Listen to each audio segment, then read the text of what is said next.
watu wa mwilini. Nasema ngoja tutaona atakapoozesha. Yaani mambo ya roho kwao sio tatizo, ni mambo ya mwilini. Wanafanya mambo ili kuwatukuza binadamu wenzao, sio Mungu wa nani. Kiwa na imani, msiwe na shaka, mtauambiwa mlima huu ng'oka, na mlima utang'oka.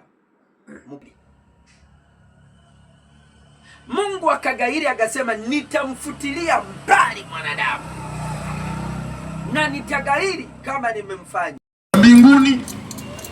Haleluya! Uwezo huo unatoka mbinguni. Wote waliompokea aliwapa uwezo. Haleluya! Kwa hiyo wanaoshiriki nguvu za Mungu duniani, kanisa, haleluya, ni kanisa peke yake ndio wanashiriki nguvu za mbinguni. Ukiona dini nyingine yoyote hawana ushirika na mbinguni.